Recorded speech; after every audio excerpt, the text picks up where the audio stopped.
The blood-dimmed tide is loosed, and everywhere the ceremony of innocence is drowned. The best lack all conviction, while the worst are full of passionate intensity. Surely some revelation is at hand. Somewhere in the sands of the desert, a shape with lion body and the head of a man, a gaze blank and pitiless as the sun is moving its low thighs, while all about it reel shadows of the indignant desert birds. The darkness drops again, but now I know that 20 centuries of stony sleep were vexed to nightmare by a rocking cradle, and what rough beast, its hour come round at last, slouches toward Bethlehem to be born. Surely the second coming is at hand, the slouching sphinx ready to take us down once and for all. The clip omits Yeats's part about how the center cannot hold. Well, as Chris Knoll said, the Archons have ensured there is no center anymore. And thus, in this Philip K. Dick world, reality itself is falling apart, one mental breakdown at a time. Christoph, let me ask you, why do you think that Truman has never come close to discovering the true nature of his world until now? We accept the reality of the world with which we're presented. It's as simple as that. But that's why you have arrived at the virtual Alexandria. To create new centers, cores of imagination, possibility, and potential. To write your own gospel and live your own myth. Can this make a difference in our social political world? It can if we understand how the social political world is just another arena of myth, magic, and meaning, and turn the blood-dimmed tide back upon those worse who are filled with passionate intensity. You have arrived at the virtual Alexandria to turn back the stark reality warning of Frank Herbert when he wrote, "Most civilization is based on cowardice. It's so easy to civilize by teaching cowardice. You water down the standards which would lead to bravery. You restrain the will. You regulate the appetites. You fence in the horizons. You make a law for every movement. You deny the existence of chaos. You teach even the children to breathe slowly. You tame." They will do it by bypassing the sort of rational side of man and appealing to his subconscious and his deeper emotions, and so making him actually love his slavery. I mean, I think this is the danger, that actually people may be in some ways happy under the new regime. So welcome to the desert of the real. Welcome to Aeon Byte. We don't take prisoners but liberate them. We are not the final authority on anything but hope to be an endless possibility for everything. Divided we stand, together we rise. We're raging against heaven and storming the gates of hell for our misplaced childhoods and paradises lost. We accept this is a universe where men have nipples. Birdie Num Num Peter Sellers got away with wearing brownface in The Party. And Keanu Reeves got away with the same in Little Buddha. O Lord of my own ego, you are pure illusion. And that someone wrote a song entitled Warm Leatherettes. But hey, we know that heresy shouldn't be this much fun, but it just is. It just is. We are the high priests and priestesses of Hermes, the god of thieves, and Sophia, the goddess of smugglers. And we eat nervous breakdowns for breakfast because we are of the broken places who have become so strong. It's all fun and games until someone loses a third eye. and then it's just gnosis. If it can be destroyed by the truth, it deserves to be destroyed by the truth. I am your host, Miguel Connor, your Pompatus of Gnosis, and that smell of colitas rising through the air of a world gone mad. Always honored to be your midwife of contraband truths and that remembrance of when you were higher than the gods. All the gods, all the heavens, all the worlds are within us. They are magnified dreams. As mentioned, this show will make you understand the dark spellcraft and eldritch forces that brought us this second coming state of affairs. That is because we have the honor of having John Michael Greer, who materializes at the virtual Alexandria to discuss his new book, The King in Orange, The Magical and Occult Roots of Political Power. What happened to the American dream? It came true! You're looking at it. Beyond John's penetrating insights, get ready for bigly doses of Robert Chambers, Dion Fortune, Carl Jung, Oswald Spengler, Giordano Bruno, Ioan Culiano, and other magicians of the higher mind. Those who broke down the hologram of that empire that just won't bloody end.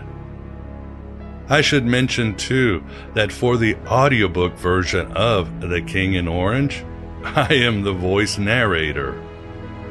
Should be out when this show drops or soon after, so check it out. It was a sigil magic spell narrating this work, just as it was reading it. Inner Traditions, the publisher, rarely skimps on the esoteric intensity of their books, and that's a very good thing. Are you not entertained? Are you not entertained? Is this not why you are here? As I've often said, millionaires don't do astrology. Billionaires do astrology. That means that the oligarchs have been using magic against the common man for millennia. It's time to finally accept this, to finally break their blood-dimmed tide and stop the ceremony of innocence from being drowned. Whether you like it or not, the second coming is at hand. And it's a matter of will you get stepped on or not as the Sphinx reaches Bethlehem for one final apocalypse. You shall not pass! Don't you see? The elite don't care about you. Never have. Ever since the priest and the king figured out a grift to keep all the sacrificial meat and produce sacrificial virgins. Power corrupts absolutely, no exceptions. That is cosmic law. Power causes one to be filled with the desire to mimic the vampiric Yaldabaoth, always full for that insatiable desire for total control and fool's gold creativity. Oh, and that rapey hunger. Don't you see this?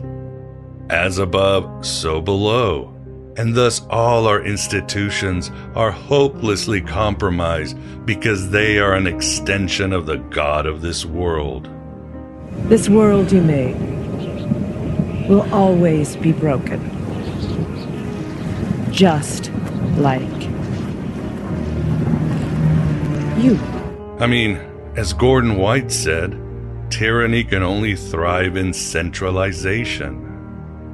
And tyranny will always spread given a chance because, as Philip K. Dick wrote in Valis, the empire proliferates like a virus and infects with its derangement anything it touches. So we must decentralize the nations, decentralize our egos, and decentralize heaven itself. People should not be afraid of their governments. Governments should be afraid of their people. Anarchy simply means without archons in Greek. and it's time to send them packing over the rainbow. And John agrees with me that we must embrace the trickster archetype, even beyond Hermes to the coyote or the moon or the changer, and connect further with our land and its mythic energies. There is no other choice in all of this, or else the widening gyre will never stop, and the center will be filled once again by some authoritarian dark charm that lobotomizes our collective mind once and for all. If you want a picture of the future, imagine a boot stamping on a human face forever. Don't let it happen. It depends on you. As Clark Emery said, the awakening of an individual is a cosmic event. And as I say, the awakening of an individual is also a cosmic rebellion. So wake up and go to war with me. There is no other way, regardless of the talking point enchantments you hear every day from Medusa Legacy Media and Circe social networks. There is only your way of becoming again a liberated spirit who lives to inspire others and show others their potential. Always away from the hypnotizing propaganda of the priest and the king, the politician and the technocrat. As Bocephus said on Twitter, abolish reality, defund the archons, dethrone the demiurge, define dreamtime. I'm going to show them a world without you. A world without rules and controls, without borders or boundaries. A world where anything is possible. As a bonus to John's interview, I would like to include my interview with Gary Lachman on his similarly themed book, Dark Star Rising. Although John talks about chaos magic in The King in Orange, we focus more on high-level archetypal and magical aspects of politics today. In my interview with Gary, we centered on chaos and other magic in Western society, not just in the USA but also in Russia. After these two interviews, you'll be ready to take on that Sphinx with his pitiless gaze. Or you'll be triggered and ass clenched because you've been compromised by the Lochnar of the heavy metal movie. But, still buy the audiobook and don't forget to tip Sophia on your way out. Led us to a fantastic interview with John Michael Greer.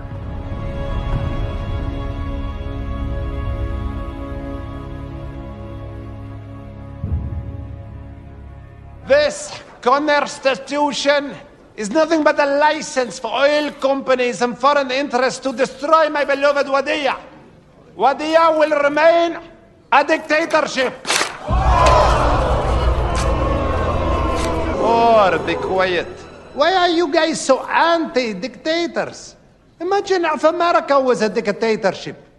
You could let 1% of the people have all the nation's wealth. You could help your rich friends get richer by cutting their taxes and bailing them out when they gamble and lose. You could ignore the needs of the poor for healthcare and education. Your media would appear free, but would secretly be controlled by one person and his family. You could wiretap phones. You could torture foreign prisoners. You could have rigged elections. You could lie about why you go to war. You could fill your prisons with one particular racial group, and no one would complain. You could use the media to scare the people into supporting policies that are against their interests. I know this is hard for you Americans to imagine, but please try. I will tell you what democracy is. Democracy is the worst. Endless talking and listening to every stupid opinion, and everybody's vote counts, no matter how crippled or black or female they are. Democracy This is the Ioan Byte interview, and with us we have the pleasure of being joined by John Michael Greer to discuss his book, The King in Orange, The Magical and Occult Roots of Political Power. John, thanks for coming back on the show, and how are you? I'm doing very well. Thank you for having me back on. Pleasure is all mine, and yes, as we were discussing, really enjoyed your book a lot, and I read it, and then I did the audio version for Inner Tradition. So this is a book I have lived, and I am very fortunate to have lived because the messages are amazing, and you give warnings about the present, a great history of how we got here in the United States and where we might be going. So good job. Thank you. This is stuff that I've been, for obvious reasons, brooding over for years now, as I've watched the various vagaries of our recent history unfold, the coming of the Trump era, the various strange changes that have happened since then. It's stuff that I needed to talk about, and I think a lot of people want to hear. Oh, yeah, definitely very much. And yeah, because I think all of us are still trying to unpack a lot of it, at least all of us who are looking for, a higher, I don't want to say higher state, but from a bird's eye view of magic, archetype, psychic forces. So your book definitely puts it into perspective. And I'm amazed because you also are able to talk about the Biden win, the coronavirus. So you must have just rushed it and put it all in at the last minute, or how did it work? Okay, this book originally started as a series of essays online. I started in January of 2016 during the presidential campaign, watching what was going on, what was moving through the crawl spaces of the American consciousness at that point. It was the 20th of January, as I recall, that I posted an essay on my blog, Ecosopia, saying, "Good Lord, Trump's going to win this one." And it kind of unfolded from there. I wrote about various things, and all through the Trump years, I was doing a lot of political writing, a lot of essays in various places, especially on my blog. And so as things wound down toward the election, I started pulling it together into a book. And then I actually had the book essentially finished until before the election happened. And obviously, there was the big question. As soon as the election was over, I was able to look at the situation and say, okay, well, this was not what either side thought they were going to get, and and talk about where it went from there. And so it was simply a matter of writing. I think I had 3 or 4 paragraphs to add, because the events of the 2020 election seemed to baffle a lot of people, but they did not really come as an immense surprise to me. I thought there was a greater chance that Trump was going to pull off a narrow victory. He didn't, as we saw. But it certainly wasn't the kind of thing that either of the sort of mainstream narratives were claiming. And that was something that I was prepared for, because one of the things that I had realized quite early on is that all the mainstream narratives that are talking about the Trump phenomenon and everything that was connected to it were not there to try to explain things. They were there to try to divert attention into thought stoppers, basically. Oh, yeah, I would certainly agree. And the name, The King in Yellow, for the audience, sorry, I just gave it away. Do say it's easy to do. Okay, the king. The reason I called it The King in Orange, many people at this point know about H.P. Lovecraft and some of the other writers who influenced him, who were friends of his, who basically helped create this entire literature of cosmic horror, not just ghosts or werewolves or dull things like that, but the sudden realization the world is not what you think it is. That you think you're going about your everyday life, everything's fine. You are walking on a thin skin above the abyss, and you don't know it. That's Lovecraft's basic theme. The world is a much weirder place than you want to admit. And sooner or later, a tentacle is going to reach out and grab you and pull you into some strange space beyond imagining. Well, I had actually been, when all this started boiling up, writing a series of novels based on kind of a reworking of Lovecraft's world. And the basic gimmick that I was working with was, the tentacle horrors are actually your friends. That's kind of an oversimplified version of it. But so I had been immersing myself in Lovecraftian fiction. I was reading all of the Lovecraft stories, Clark Ashton Smith, Robert E. Howard, and Robert W. Chambers, the author of The King in Yellow. And as American politics suddenly started acting like a Lovecraft story, when all of a sudden the sort of everyday, ordinary world of common or garden variety political corruption, graft, and greed that basically runs this country, all of a sudden was cracking and fissuring, and strange tentacled shapes were rising out of the depths, except they weren't, tentacled shapes. They were mostly bright orange. And so... Yeah. And so what happened was I ended, as I started to put all this together into a book, I was realizing I'm writing Lovecraftian nonfiction here, or more specifically, the stories that it reminded me most of were the ones in Robert W. Chambers' anthology, The King in Yellow. So I said, well, yes, but it's not a king in yellow we're dealing with, it's a king in orange. So that's where the name came from. Perfect name. And yes, I think I'm thinking how to start this interview. There's so many entry points. Because you come at it in so many ways. The audience will be taken into quite a Lovecraftian / Gnostic tale. Yeah, for the audience, I think one of my favorite representations of the King in Yellow is True Detective Season 1, but that's just me, another great Gnostic tale. But I'd like to start with the idea of magic, and I like to start with Ioan Culiano simply because he's an individual I feel doesn't get the press in occultism. He should, even though he's an unparalleled mind. I love Arrows and the Art of Magic, but obviously for this show, The Tree of Gnosis is just an incredible book. But John, what can we learn from Ioan Culiano's ideas on magic, about the magic going on in American politics or Western politics? Politics in general. But Ioan Culiano's ideas are absolutely crucial here. He's the guy who pointed out that advertising is a debased form of magic. The example that I used in my book, and it's useful more generally. Think of advertisements for brown fizzy sugar water. We call that, cola or what have you. Right. It's brown fizzy sugar water. That's all it is. But when you look at an advertisement for brown fizzy sugar water, you're not seeing anybody saying, here are all the good things brown fizzy sugar water will do for you, or anything like that. What do you see? You see a group of people. They're young. They're fashionable. They're laughing. They're well-groomed. They're obviously well-to-do. And they're all clutching these bottles of brown fizzy sugar water, or these cans of brown fizzy sugar water, well, they're apparently having a great time. Now, consciously, and I know, and every one of our listeners knows, those people are actors. The clothes are not theirs. They've been made up. They've been put against a background that makes them look like they're having a good time. They're not having a good time. They're paid. No. They're getting paid to look like they're having a good time while clutching these cans of brown fizzy sugar water.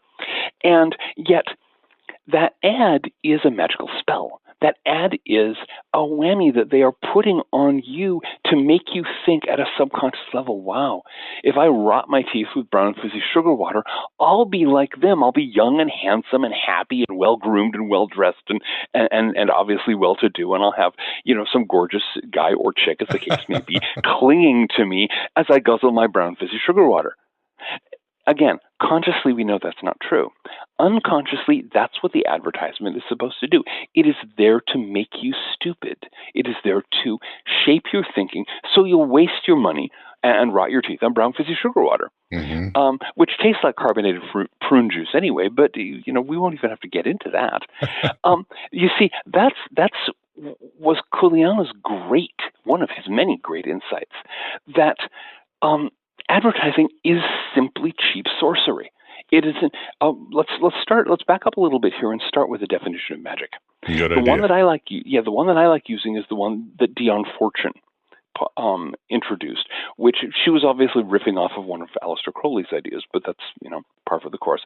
Magic is the art and science of causing change in consciousness in accordance with will. Okay, the purveyors of brown fizzy sugar water are trying to change your consciousness. They're trying to change it without your permission. They're trying to change it to your disadvantage so that you'll think you can get handsome and rich and have a cute girl or guy or what have you clinging to you if you rot your teeth with brown fizzy sugar water, overpriced brown fizzy sugar water, I'll have you know. Which is not true. So they're making you believe a lie. And obviously it works because brown fizzy sugar water sells far more cans every year than could be justified by any fondness for drinking carbonated prune juice. So here, this is he's pointing out this is magic. This is one form of magic. It's a debased form of magic. It's a form of magic that makes people stupid. It makes people dumber than they would otherwise be because they end up believing at an unconscious level incorrect things about brown fizzy sugar water and many other things. The whole world of products, the whole world of things that advertising is meant to sell you, every one of them is to your disadvantage and to the advantage of the person who's trying to sell you it. So here's one of his great points is that all of these things, both in politics, in business, it's all magic. It's all trying to control the way you think using things like emotionally charged images, emotionally charged slogans. So Ioan Culiano got that. He understood that and was able to express it with great clarity. And that's one of the reasons why everyone's been trying not to talk about him ever since. Because if you read him, if you understand what he's saying, and then you look at the people pushing brown fizzy sugar water at you on your television screen or what have you, or better still, you notice that all that's going on that television screen is different ways to trick you into buying this product or that product or the other product, none of which are likely to be worth your while. They wouldn't have to advertise them if you actually wanted them. You might actually turn it off. You might actually pick do what I did many, many years ago. We're talking the early 1980s here, and take your television out onto a third floor balcony and drop it straight down into the dumpster. I'll have you know the flash and bang when the picture tube imploded was more entertaining than anything else that had ever been on that screen. So, but that's just it. Magic is, again, the art and science of causing change in consciousness in accordance with will. There's the magic that you do to change your consciousness in ways that you want. There's the magic that other people do, such as politicians, such as corporations, such as all the various power centers in society, that they're doing to you to try to change your consciousness in ways that disadvantage you for their benefit. Well said. And Culiano obviously got it from Giordano Bruno and his ideas of mass spells and mass control that you could do. And people might be going, well, John, this is just psychological and this and that. But I think, this is really reality bending. Have you noticed, John, you can see something on an event on social media or television when you used to watch it, and the right and the left will have completely views of this reality. And I'm going, my God, this is reality bending. They only see what they want to see, regardless of the facts. Exactly. It's reality bending. People say, well, it's only psychological. Okay. No. Let's take that apart for a moment. Everything you experience passes through the filter of your mind. Everything you experience, whether it's fizzy brown sugar water, whether it's the first kiss with the person you love, whether it's things on social media, whether it's what's around you right now, it's all being filtered through your mind. And so whatever is out there in the in the objective world, if we can even use that term, it's all being shaped by what's going on in your mind. And so if you can take control of that process and shape it in ways that benefit you, that's great. If other people control that process and shape it in ways that benefit them, it's not so great. And that's one of Culiano's greatest insights. That's the way that political power is exercised these days. He points out that the sort of classic totalitarian state, goose-stepping goon squads and things like that, that is so early 20th century that it's just totally outdated now. What we have now are what he calls magician states.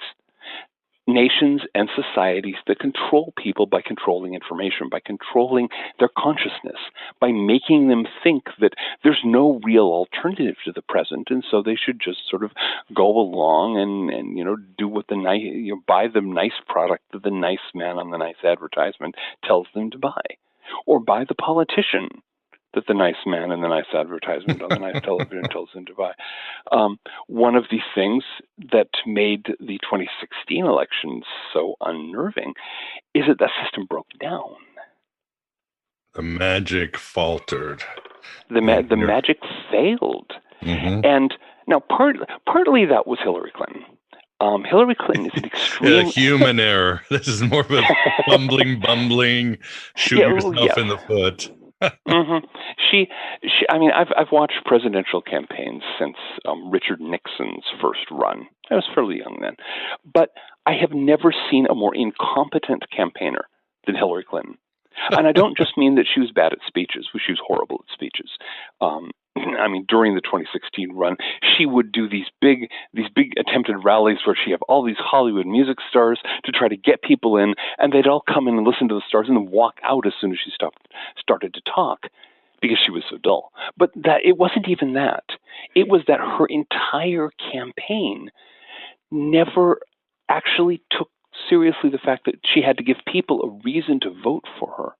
Do you remember back in 2008 when she started her first run for the presidency, which ended, of course, getting scooped by Barack Obama? Right? Obama kicked her ass easily. Exactly. Yeah. And the reason it was obvious that was going to happen the moment she made her first speech in that campaign, because the first thing she said when she got up onto the thing is, "I am so ready to lead." So it was all about her. And it never got past that. She never seems to have grasped at any point in 2008, in 2016, that she needed to give the American people a reason to think that voting for her would help them at all. In 2016, we had, Madeleine Albright saying, there's a special place in hell for women who won't help other women. I remember, and yet, Albright wasn't offering to help the women she was talking to. Hillary Clinton wasn't going to do anything to help all these millions of women who were expected to vote for her just because they had 2 X chromosomes, or whatever the official definition is this week. It was that your job is to, all of you out there, your job is to help Hillary Clinton and don't expect anything in return. You should help her because she wants to be president. Now, obviously, this did not go over well, and yet the amazing thing is that the Clinton campaign never grasped that.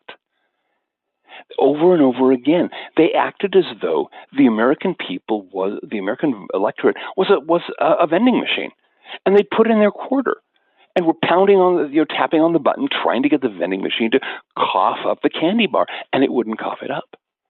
And as we got toward the end of the election, there was Hillary Clinton pounding on the vending machine, screaming at it because it wouldn't give her candy bar.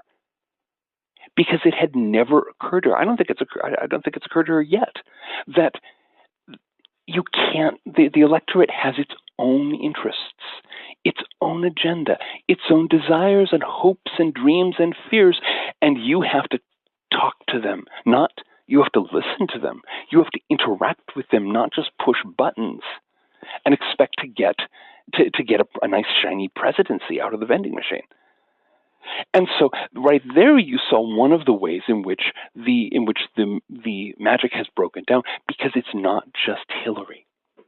Do you remember? Let's see. This actually went on all through the Trump years. People from the managerial class, well-groomed, airbrushed, polished, ran these studies where they would show a bunch of Trump voters an advertisement that was meant to talk them into not voting for Trump. And after it, oh my God, they were even more committed to voting for Trump. What is this strange metal aberration that is making them not believe us? Well, let's start with the fact that these, working class Trump voters have been lied to over and over again by well-groomed, airbrushed managerial class talking heads for decades. They were told by Barack Obama that they could keep their plans, that they could keep their doctors, and that healthcare costs would go down once Obamacare got in. We all knew what happened there. Obama was lying. I'm pretty sure he knew he was lying, but it never occurred to him that he would be called on it. Or you get every week the medical profession is coming out with some new piece of dubiously researched hand-waving, which always adds up to, you need to pay the medical industry more money. And here's this marvelous new drug that is going to cure this and that and the other. Oops, it has side effects that start with death and then get worse. And it's over and over and over again, constantly. Think, for example, when all these jobs got offshored. And first there was all this babbling about new high-paid service jobs, which didn't exist. And then it was, you need to go to college and get training for another round of jobs, which turned out not to exist. Over and over again, people in the working class were being fed a line of garbage, which proved to be garbage, which they experienced in their own lives to be garbage. And yet the people who were pushing this never grasped the fact that the people they were victimizing realized this, that they weren't just vending machines. They weren't just blank faces going, whatever you tell us, boss. And so that's basically what I think we can call Hillary syndrome, the vending machine effect. It reached its climax, its apotheosis, in Hillary Clinton frantically trying to get people to vote for her without giving them any reason to do so. Yeah, at the same time, there must have been something magical on the other side, because as you write in your book, The King in Orange, John, since 1966, the salary class, the working class is being eroded, destroyed. 2008 obviously was a huge stab in the back for anybody who's not rich, but the magic has worked from whether it's the conservative movement, the liberals, the caretakers of this country, the coastal elites, whether they're right or left. How did it lapse? I mean, was it really just Hillary, or do you think there were other archetypal forces on the other side saying, we're lifting the veil, the mask is off? That's a lot of what happened, a lot of what kept the mask in place, a lot of what kept the runaround was precisely that both parties, up until 2016, both parties were in it up to their eyeballs. Both parties were cooperating in screwing the working class. Yep. We can get to that in a moment. They were cooperating in this state of affairs and bickering about little things that didn't matter, all the while they were, of course, taking lots of money into their own pockets. What happened in 2016 was that somebody went into the political arena from outside. That someone was Donald Trump. He started talking about how maybe it's a bad idea to ship all of our jobs overseas. Maybe this is hurting people. Instantly, when he said that, the entire managerial class, the whole salary class, turned on him because they knew which way they knew which way the wind was blowing. They knew instantly that if somebody started talking turkey about what had been done to the wage class, that the game was over.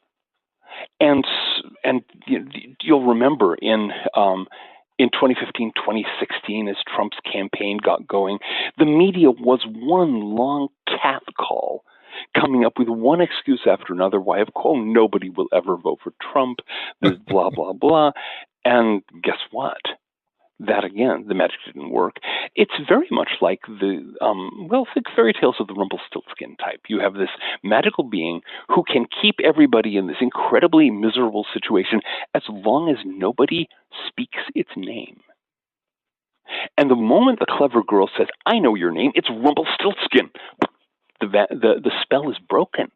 And all of a sudden, as we saw, there's the King in Orange.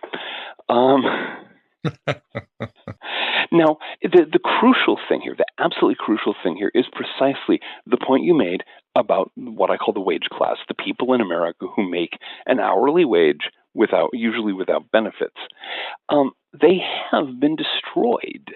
This is the most important and least discussed political fact of our time. You have a situation where in 1966, let's say, a working class family with one income, family of four with one working class income, could afford a home, could afford a car, could afford 3 square meals a day, could afford health care, could afford all the necessities of life, and maybe even have a little left over to pay for a birthday party for the kids once in a while.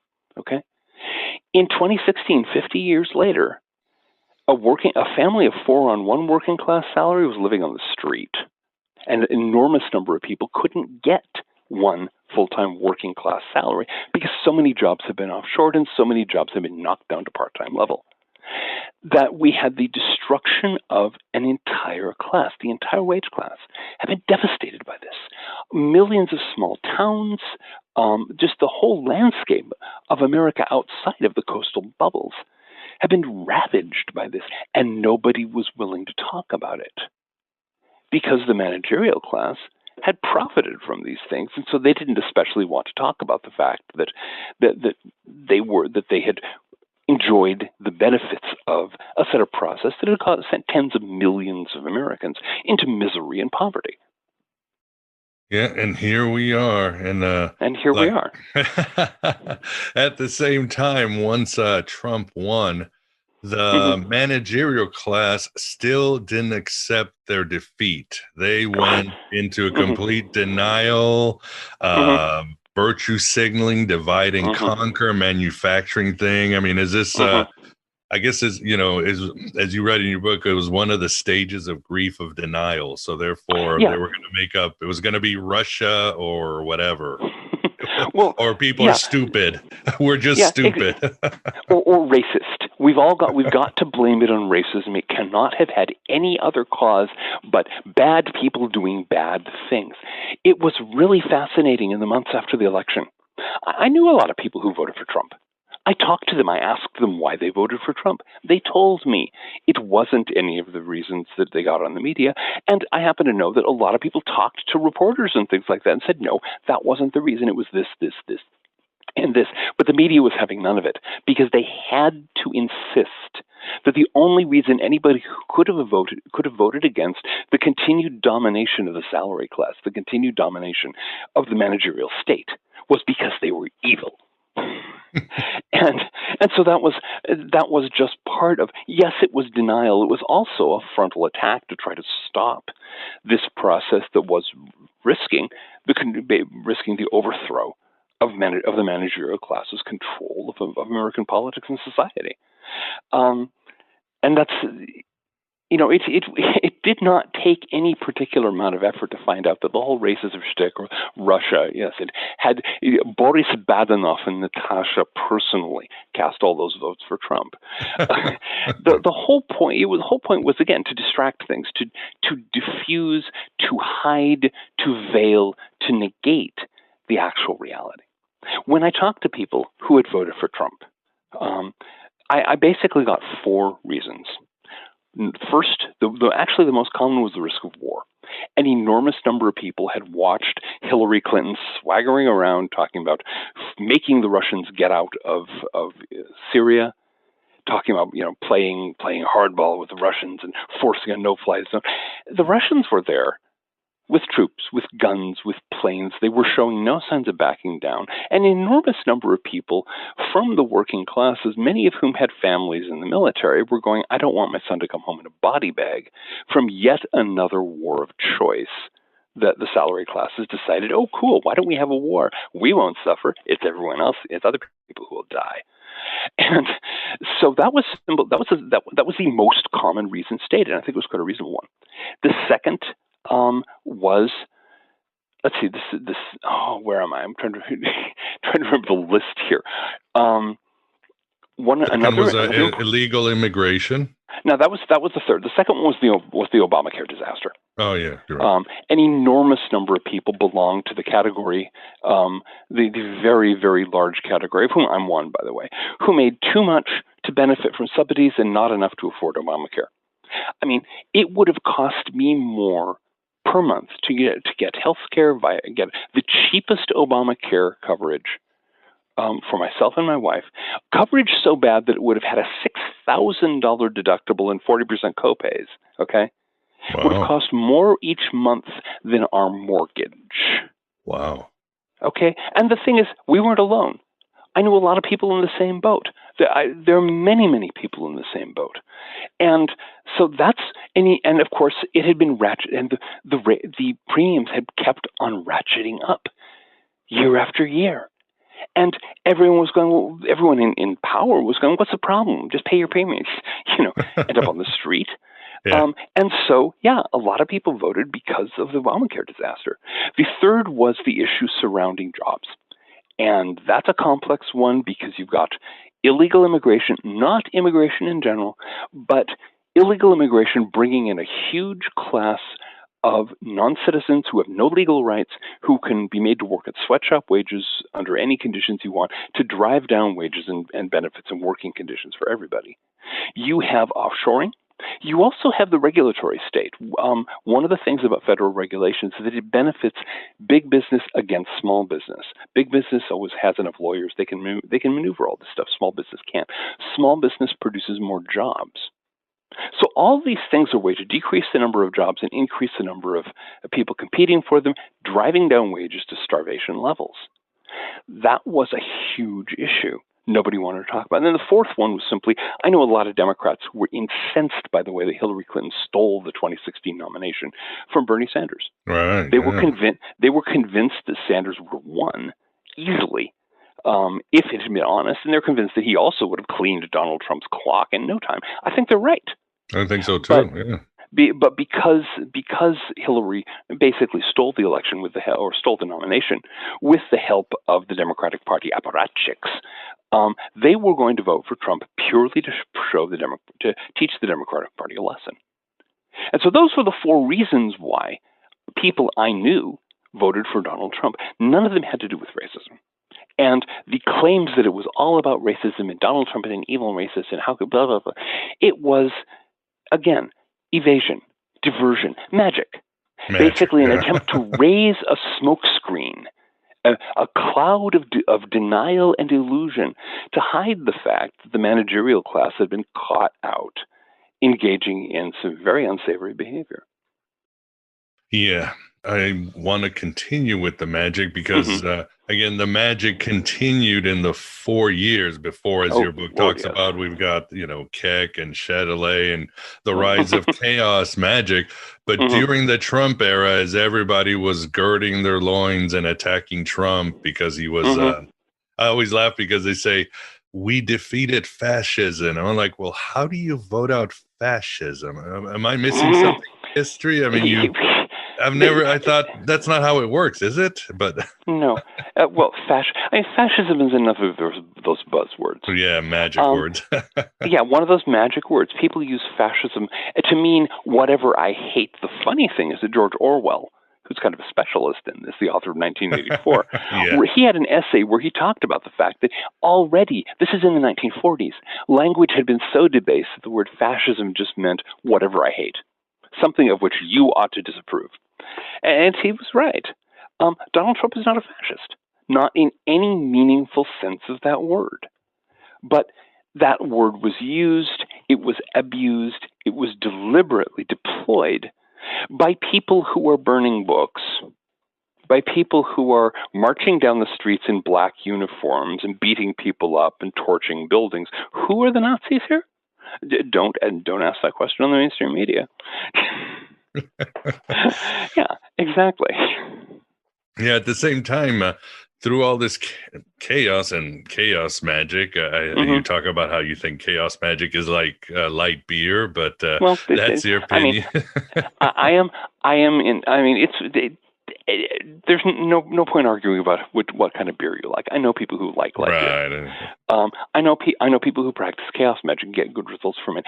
I prefer a dark, full-bodied brew, whether we're talking beer, whether we're talking traditional Western occultism. I don't do the light beer stuff, but that's fine. That's me.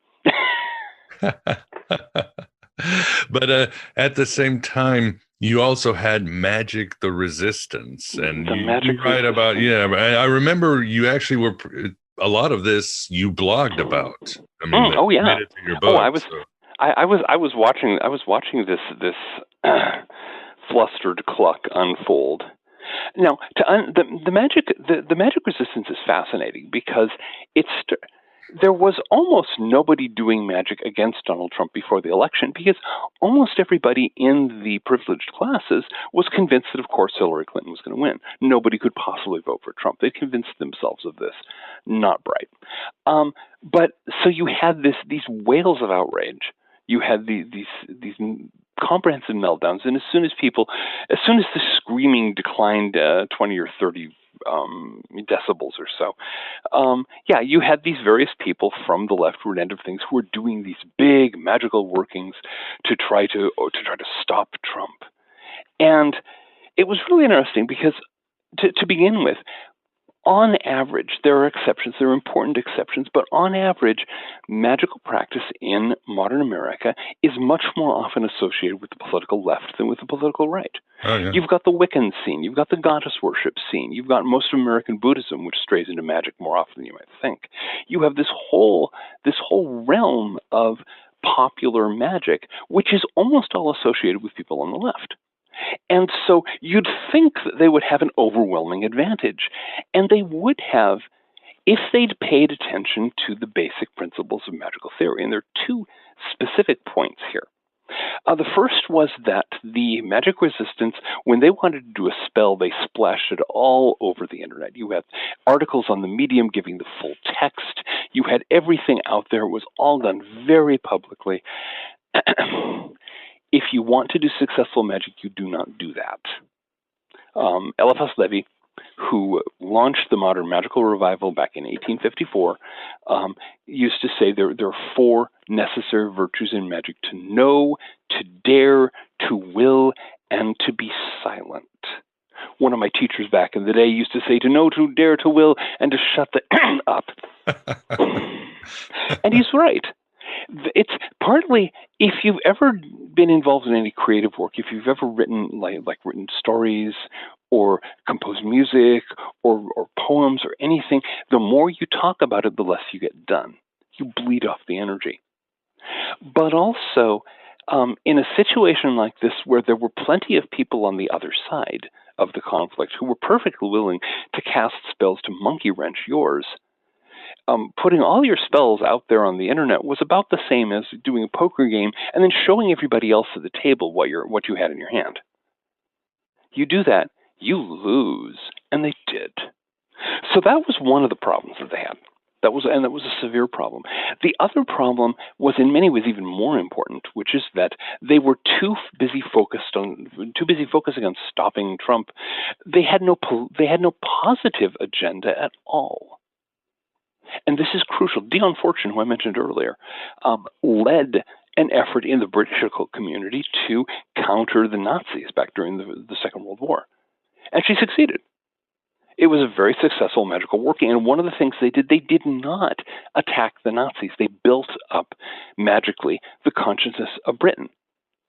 Their thought was, and Fortune is quite accurate, if you win, the other side's going to lose by default. If you build up your side, you're building up these positive, constructive energies, and if the other side's wallowing in negative energies, they're going to have magical blowback from that, quote, karma, quote. It is a real force. And so, but what happened is you had all of these people flinging curses and all kinds of nastiness at Trump and at Brett Kavanaugh and all of these people, just throwing one hissy fit after another and invoking some really noxious energies. And of course, those energies manifested in their lives as well, but it didn't work because negative magic doesn't. Negative magic is weak. Negative magic looks strong if you don't know much. But in reality, if they'd concentrated on building up their side, instead of tearing down the other guy, they would have done fine. They might have accomplished an enormous amount. Instead, what did they do? They cast the vast series of spells, nationwide spells, to keep Brett Kavanaugh from being confirmed as Supreme Court Justice. And what happened? The day after they announced the spells, all opposition to his candidacy in the Senate collapsed, and he was sworn in without further problem. abject failure. They did another one where they were trying to force the NRA and destroy the NRA, and the NRA had its best fundraising year, or its best fundraising month rather, in its history the following month. So clearly they were not doing something right. But the fascinating thing is they couldn't see that. I had a series of online debates with a guy who was heavily involved in this whole thing, and it was like talking to Hillary Clinton. Seriously, I'm saying, look, these are bunny slope spells, and he's like, no, they're not. They're powerful spells. No, they're not. They have none of the things that make for powerful magic. They are designed to be used by complete beginners. They are incoherent. The symbolism is all over the place. He's going, no, these are powerful spells, as though by saying that, it made it the case. And of course, that's Hillary. That's the Hillary symptom, or the Hillary syndrome. She's stuck. He was stuck pounding in that vending machine, trying to get it to cough up a candy bar again, instead of dealing with the magical universe as a community where you have to make your case. Right, and they could have propped up Marianne Williamson or Bernie Sanders again, but exactly. I don't think nobody wanted Biden. No, but Biden is the whole Biden thing is fascinating, because what happened, of course, if you remember the Democratic, the campaign for the Democratic nomination, everyone else was further to the left than he was, and nobody wanted that. I mean, if one of the things that the extremists in the Democratic Party are desperately trying not to notice is that about 8% of Americans actually support the extremist woke agenda. About 8%. Maybe another 12% are willing to follow along with some of it, but it's a total of 20%, leaves 80% of the American electorate going, not a chance. And so you had all of these figures who were busy pushing, being as woke as possible in the debates, and nobody was voting for them. And Biden more or less got the nomination by default because, he wasn't as extreme as the others. So he sort of, typical for Joe Biden, he just kind of bumbled his way into it. Yeah, very much like, in many ways, like Trump, but kept a bull in a china shop, but he still bumbled his way through things. Oh yeah. The thing. We've had this happen over and over again over the last 2 decades, where you've had somebody, a complete political outsider, who ends up getting into office. Jesse Ventura in Minnesota was another example. Their problem is that they don't know how to work the political machinery. And that's a full-time job, and it's something you have to learn. It's not something that comes instantly. So if Trump had been a professional politician, if he had known his way around Washington, he could have cleaned things up very quickly, and a whole bunch of very distinguished people would probably be in jail now. But instead, because he didn't know the system, because he didn't know where the levers and buttons were, he didn't know how to make the system work, he was marginalized, and he was prevented from accomplishing many of his goals, and down he went. Now, at this point, of course, we have some serious Republican politicians who have watched the Trump phenomenon and are saying, I can do that. You've got DeSantis down in Florida. You've got Kristi Noem in South Dakota. You've got, Senator Ted Cruz. You've got Governor Abbott down in Texas. All of them are basically pulling from Trump's playbook at this point. And they're professionals. And if I think probably all 4 of them are going to be running for president in 2024. Unless Trump does, and he's, of course, dropping signals as usual. And if they run for president and one of them gets it, they have the necessary skills. But Trump didn't. So, yeah, he did a lot of stumbling. Yeah, I wish both parties would go away, but that's not going to happen unless I can find some great magic myself. Yeah. But I want to also get back to another type of magic, a mutual favorite of ours, the Swiss magician himself, Jung.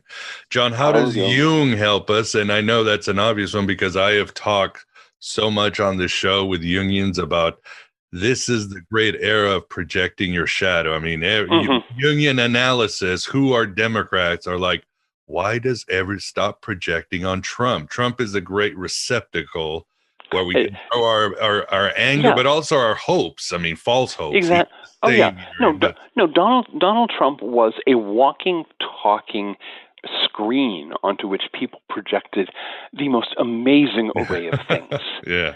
An enormous number of people from the comfortable classes projected they projected all of their own images of evil onto him, and an enormous number of people from the working classes and from some of the other classes that supported him, they projected messianic fantasies onto him.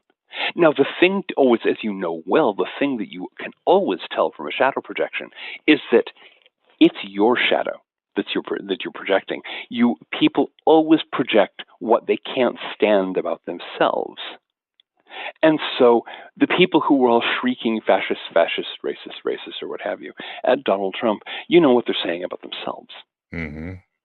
And the people who are projecting messianic delusions onto Trump, you know how they're viewing themselves.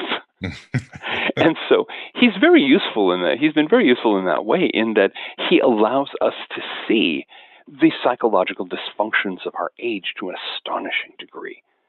And more generally, one of the things that I think makes Donald Trump so incendiary and so unbearable to people in the comfortable classes, in the privileged intelligentsia and so on, is that he is so American. And the thing is, the American intelligentsia since colonial times, its shtick is to pretend that they're not American. No, we're not American. Back in the day, it was English, and then it was French. These days, it's more or less Scandinavian. They're all fixated on something other than America because that allows them to look down their noses at the rubes from the provinces as they see it. It allows them to pretend to be better than other people, which is, of course, central to their psyche and central to their whole worldview for reasons I talk about in the book. But so that's the problem is Trump is so American. He's brash. He's loud. He's rich. He's gaudy. He does not care, and he's insanely successful. Yeah, he's the American dream come true. He's exactly. the apex of this country. We deserve him. Our sins are there, I think. You know? This is what we wanted, right? Exactly. And I think one of the reasons that he attracts so much of that projection is precisely because we are all Donald Trump. It's just some of us don't want to admit it. Donald Trump is our own image. He is our likeness. He is our self made manifest there before us in all his orange glory. And so, both the grandiosity. Do you remember this got splashed all over the internet at various points? There was an Italian parade float. Oh my God! Yes, Donald Trump as God Emperor in golden armor with his sword with Twitter birds on it, and things like that. It was hilarious, and it was so Trump. It was perfectly Trump, and a lot of the people who were pro-Trump, because I was back in I was hanging out on pro-Trump and anti-Trump websites all through this time, kind of just lurking, paying attention, watching the talk, and on the pro-Trump websites, people loved that, and you could see their own psychology mirrored in it. And so, and America's psychology, we as a nation have this sense of grandiosity, what Francois Mitterrand back in the day called our almost messianic sense of national purpose. So and at the same time, over on the other end of the political spectrum, you have everyone projecting their own shadow as though they wanted to show Carl Jung how it's done. And they were projecting their own grandiosity and their own hatred and their own negativity and their own greed and all this onto Donald Trump because that made it possible for them to pretend that they were the good people. Mm-hmm. Yeah, the good people, virtue signaling, all the stuff you wrote. The nice people, the people who care, the people who were happy to see policies put in place that plunged tens of millions of Americans into poverty and misery. The good people, the people who were backing, who were laughing and cheering as Barack Obama vaporized wedding parties on the other side of the world personally, because he ran the drone strikes himself. Mm-hmm. Yeah, the people who want to bring down statues instead of simply ending the war on drugs and ending the prison industrial complex, the stuff that'll really help. But they're not. But they don't want. No, they don't want it to really help, because the people who are doing this are people who want the existing order to continue, and for good reason. It's been very good for them. You know, they have the things they want. They have the sense of superiority to most Americans. They have, you know, the privileged lifestyles and all this kind of stuff. So of course they want the situation to remain in place. They don't want actual reform, because actual reform would require them to give up their comforts, to be a little less comfortable, to not have, you'd have to pay more for the goods and services that they use, and all this kind of stuff. In your book, John, you talk about how Jung was able to, he was very prescient to be able to see Wotan coming down into Europe before, obviously, the horrors that happened before World War II and during World War II. He saw that. What do you think Jung would have say now? Would he say that Trump was an aspect of the trickster, or what do you think Jung would have said? Okay. Trump's, I would love to make Jung's essay Wotan required reading for all of our listeners. Seriously, you folks, if you have not, it's in the volume Civilization in Transition. It's also splashed in various places online. Wotan, W-O-T-A-N by Carl Jung. Read that puppy and think about what it says. In the early 1930s, as late as, 35, 36 when that was published, I think, most people thought of Adolf Hitler as a second-rate Mussolini imitator. They thought that he was this minor little figure who'd been just this funny little man who'd been coughed up by the convulsions of German politics. I know he'll be out of office any time now. And Carl Jung looked at the situation and said, no, what is going on in Germany is not politics as usual. What is going on in Germany is that an archetype has seized control, and it's projected itself onto this funny little man with the toothbrush mustache. And because it's the archetype of Wotan, the wild hunter, Wotan, the god of the dead, Wotan, the war god, there's going to be war, there's going to be mass death, and it's all going to come crashing down, because that's how the myths of Wotan always end. It always goes straight to Ragnarok. That's built into the structure of the myth. So anybody who was paying attention could figure that out, but almost nobody was. And Carl Jung published this, and people went, come on. And then we saw what happened. Now, Donald Trump is not Hitler. He doesn't even have a toothbrush mustache. He's not the same kind of person, even though an enormous number of people on the left love to make that comparison, showing their own psychological ignorance. But there is a point going on here, because Trump has become a focus for the projection of an archetype. And now we'll see if that continues. Now he's starting to, obviously he can't tweet anymore. They've taken away his Twitter access, but he's sending out statements, and people are tweeting those, and we're starting to see that. I understand next month he's going to start MAGA rallies again. Oh boy! So here we go. Now, he knows his game, and however it plays out, he's going to play it to the end. That's the kind of man he is. But he is, in fact, embodying an archetype. And my speculation, which I discuss in the book The King in Orange, is that it is one of the archetypes that's native to this continent. One of the crucial points that Jung makes, and that some other thinkers have made also, is that some archetypes are universal and some aren't. Wotan, for example, is a Central European archetype. He only makes sense there. He only manifests there. Here, if you want to know the real archetypes, as people, especially Native American teachers, have been pointing out for a very long time, Vine Deloria Jr. is an excellent writer, a very deep thinker, Native American thinker. His book, God is Red, talks about this. You need to know the stories of the land that you're on. And here, that means Native American stories, here in the United States, and in Canada and other parts of North America. There's a figure that you have in Native American legends all over the continent, who is usually called the transformer or the changer. And what the changer does is he makes things different. there's a lot of these stories, especially where I grew up on the Pacific Coast in Washington State and so on in Oregon, where the changer is the one who shows up to make the world the way it is now before the people come. And so there are always all of these people, there are all these creatures, strange beings, who are there already, and some of them decide they want to kill the changer because they don't want the world to be changed. But the changer comes along, and here's this guy who's making a wooden board, and the changer goes, well, what you up to? And the guy making the board says, well, there's this guy coming who's going to change things. I'm making this wooden board. I'm going to hit him over the head and kill him. And so the changer picks up the wooden board and sticks it on the guy's backside, goes zap, and says, okay, from now on, your name is Beaver. And when the people come, they'll hunt you they're going to hunt you for your skin. And there are all of these stories like that. And this is what we've seen, is that Donald Trump has been going, Zot, from now on your name is Protester. Here's stick the pussy hat on your head and the placard in your hands, and when the people come, they're going to meme you for the laughs.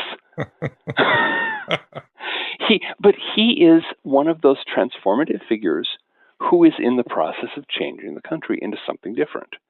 And just as in the legend, we have all of these people who are, gathering up their pussy hats and placards or whatever else, subpoenas and elections and, ballots and so on. They're going to stop the changer. And it doesn't seem to be helping much. I think a lot of folks have noted that for all of his rhetoric on the campaign trail, Biden has really reversed very few of Trump's policy changes. I mean, there have been a few. There have been a few widely ballyhooed, but far more than not have just been allowed to remain. And that's because I think a lot of people are beginning to grasp that some of these changes actually have to happen. Well, I think we are at the end of the interview. I'd like to thank you very much, John, for coming on Aeon Byte and discussing your book, which I highly recommend for many reasons, The King in Orange, The Magical and Occult Roots of Political Power. Well, thank you. And there you have it, my beloved truth seekers. The first part of my interview with John Michael Greer. Ready to get more into seeing behind the Empire's hologram? In our second part, John will continue with Jungian ideas and symbolism. John will give us his predictions on what will happen socio-politically to this country in the near future. Really all of Western culture. He'll share why we're done with any technological advancements. So stop waiting for the flying car, AI, or trips to Mars. We'll get into the ideas of Oswald Spengler, and this will lead to John also predicting where on the globe the next great civilization will sprout from. You'll be surprised. In the end, John will explain why you shouldn't get too worried, what you can do to make a better future, and how just to stay sane. Don't miss it. As mentioned in the intro, I will include my interview with Gary Lachman on his similarly themed book, Dark Star Rising. Although John talks about chaos magic in The King in Orange, we focus more on high-level archetypal and magical aspects of politics today. In my interview with Gary, we centered on chaos and other magic in Western politics. Not just in the USA, but in Russia too. Don't miss that too. So become an AB Prime member or patron at Patreon for the full dope. And please support this Red Pill Cafeteria and continue to make this heresy grow. I won't get into my usual drivel, but go to thegodabovegod.com for means to get the full shows and support, and all the rewards and bonuses that come with it. Beyond Aeon Byte, support those in the alternative media, because the traditional ways are just extensions of that wickedness in high places. We niche podcasters and YouTubers aren't perfect, but we are all searching for answers to break out into some sort of freedom from the Black Iron Prison. Thanks for being here. Thanks for being yourself, your true self, here in the desert of the real. Hello and goodbye, as always.